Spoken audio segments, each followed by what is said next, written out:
বাংলাদেশে অস্থির অবস্থা। দেশের প্রধানমন্ত্রী শেখ হাসিনা পদত্যাগ করেছেন। এমন পরিস্থিতিতে হঠাৎ বন্ধ হয়েছে আমদানি রপ্তানি।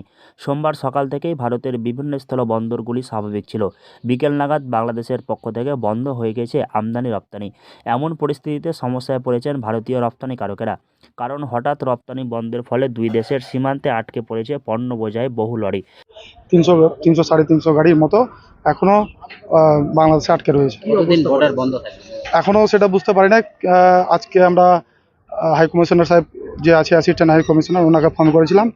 ওনা যেটা বললো যে 1-2টা দিন একটু আপনারা করেন, দেখি কি পরিস্থিতি আসছে, ওই পরিস্থিতি অনুযায়ী আমরা কাজ করব। হঠাৎই বন্ধ, তাই তো আমরা খুব উদ্বিগ্ন, কারণ আমাদের বর্ডারে প্রায় কাঁচামাল অনেক রয়েছে। ওই কাঁচামালে কিন্তু আমরা খুব উদ্বিগ্ন রয়েছি যে কি হবে। এখন পর্যন্ত আমরা এখনো পারমিশন পাইনি এক্সপোর্ট করার। বর্ডার কি এখন সিল করে দিয়েছে? আপাতত বন্ধ আছে। কাঁচামাল যেগুলো আছে সেটা যদি আগামী 2-3 দিন না যায় তাহলে কত লোকসান হতে পারে? তো লোকসান তো হবে আমাদের পার ডে, আমাদের প্রায় 15 থেকে 16 কোটি টাকা পার ডে লোকসান আছে কাঁচামালের কাছে।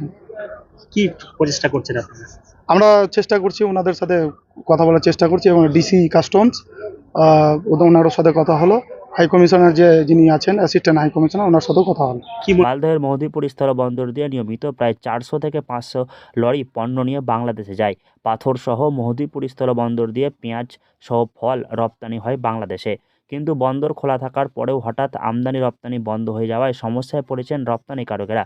কারণ পেঁয়াজ সহ অন্যান্য পচনশীল পণ্য দীর্ঘদিন লরিতে বোঝায় থাকলে নষ্ট হয়ে যাওয়ার সম্ভাবনা রয়েছে। এদিকে বাংলাদেশের পরিস্থিতি কবে ঠিক হবে তা নিয়ে অনিশ্চয়তা তৈরি হয়েছে। রাজনৈতিক অস্থিরতা বাংলাদেশে, যার কারণে আমরা কয়েকদিন ধরে আশঙ্কা করছিলাম একটা কিছু ঘটতে পারে। তো সেটা হঠাৎ করেই আজকে ঘটেছে, এবং এর একটা জের কিছুদিন চলবে আশা করি। যার জন্য আজকের মধ্যেই আমরা সংশয়ে ছিলাম, সকাল থেকে এক্সপোর্ট করতে পারিনি। কিন্তু তারপরে বাংলাদেশ কাস্টমসের সঙ্গে কথা বলার পর আমরা চেয়েছি তাড়াতাড়ি যতগুলো গাড়ি পাঠানো যায় পাঠিয়ে দিয়েছি। আজকেও তাও 250-300 গাড়ি পাঠানো হয়েছে, কিন্তু এরপরে আর ওরা নিতে পারছে না। এই কিছুক্ষণ আগে ওরা ঘন্টাখানেক আগে বন্ধ করে দিয়েছে, আরও কয়েকটা গাড়ি আটকে গেল, যার ফলে এখন কাল পরশুর দিনটা অনিশ্চয়তা আছে। তবে কাস্টমস ওখানে আমি কথা বললাম, ওরা আশাবাদী আছে যে ওদের বন্ধ করার নির্দেশ ডাইরেক্টলি কিছু আসেনি, কিন্তু হয়তো একটুখানি অসুবিধা হতে পারে, কিন্তু চলাচল করার চেষ্টা হবে। ভারত ও বাংলাদেশ বন্দরে আটকে রয়েছে পচনশীল পণ্য বোঝাই লরিগুলি। দৈনিক কয়েক কোটি টাকা লোকসানের সম্মুখীন হতে চলেছেন ব্যবসায়ীরা। এমনকি মালদহের মহদীপুর স্থলবন্দর দিয়ে রপ্তানি করে ভারত সরকারের বৈদেশিক মুদ্রা আয় হয় প্রায় 16 কোটি টাকা প্রতিদিন। পাশাপাশি প্রায় 1.5 থেকে 2 কোটি টাকা পণ্য শুল্ক রোজগার হয় ভারত সরকারের। হঠাৎ করে আমদানি রপ্তানি বন্ধ হয়ে যাওয়ায় প্রায় দৈনিক 18 কোটি টাকা লোকসান ভারত সরকারের।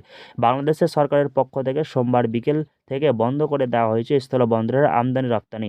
মহদীপুর বন্দর কর্তৃপক্ষ জানান, অনির্দিষ্টকালের জন্য বাংলাদেশ সরকারের পক্ষ থেকে আমদানি রপ্তানি বন্ধ করা হয়েছে। কবে স্বাভাবিক হবে তার অনিশ্চয়তা। তবে ধীরে ধীরে পরিস্থিতি স্বাভাবিক হলে আগামী 2 থেকে 3 দিনের মধ্যে বন্দর খুলে যাওয়ার সম্ভাবনা রয়েছে, আশাবাদী ভারতীয় রপ্তানিকারক থেকে বন্দর কর্তৃপক্ষ।